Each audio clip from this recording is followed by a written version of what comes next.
from Miami to Los Angeles, Los Angeles to Nandi. The next morning, hop on a flight from Nandi to Tivuni.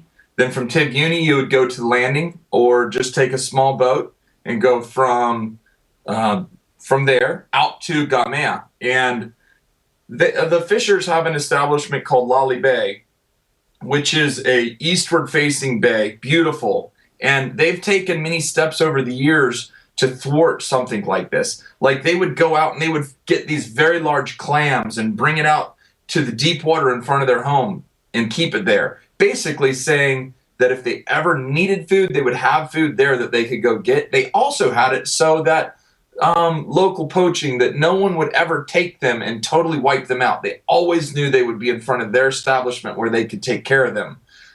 Very near to their home, they have a freshwater spring, an aquifer that comes up that you would go and dip water out of.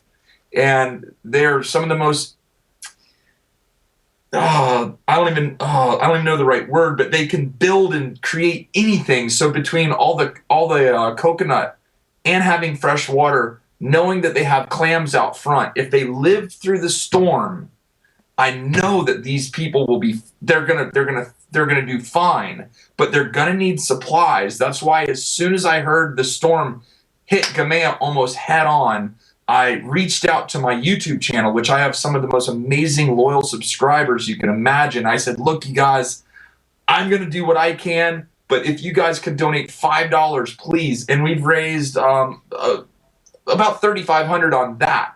Once I find out what the Fishers need, I can go to specific purveyors and get stuff for them. Because I can tell you something, the Fishers by nature are givers. They did not know who I was in 1997. I did not know who they were. When we flew there, Josh asked me somewhere in between Fiji and California, where are we staying? And I said, I don't know. But they said they would meet us there at the airport, and they did. They're wonderful people. Robert, how many times have you been back to Gamea since that first trip? I think 6 times, and I've taken my mom there twice, and I actually took a film crew, Real Adventures. We went there and shot a fishing show there. And so have you heard from them in any way, shape or form since Cyclone Winston hit? No way, shape, or form. I've emailed. I've tried everything I can to get in touch with them. No phones, no email, nothing works. And what's your sense of how that island will have coped in terms of the structures on it in a storm as strong as Windstone? No good. The reason is because everything. So you've got very steep walls that are cultivated for cassava.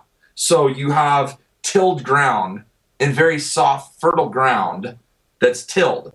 And all the establishments on Tonga and Tonga Village and Lali Bay, all the establishments are down right at the water level. So with the storm coming head on, you know there's going to be drastic storm surge coupled with intense wind and rain. So I'm thinking mudslides, I'm thinking catastrophic storm surge that would just weaken any foundation with all the mudslides coming off the side of the mountain. It is mind-boggling to me how bad it is. It's terrible. It's like a 10 on a scale of 1 to 10. And so what will you do to help? Anything. Right now I'm waiting to find out if I can fly there. I'm going to fly there. I've got several people that want to fly there with me to help, different tradesmen, people that are affluent. I've got money. I mean, whatever I can do to help. Those people, literally, whenever I went and lived in Fiji, I was a broken human being, and they gave me such a sense of who I was. And I mean, like my wife, she's sitting over here on the ground right now.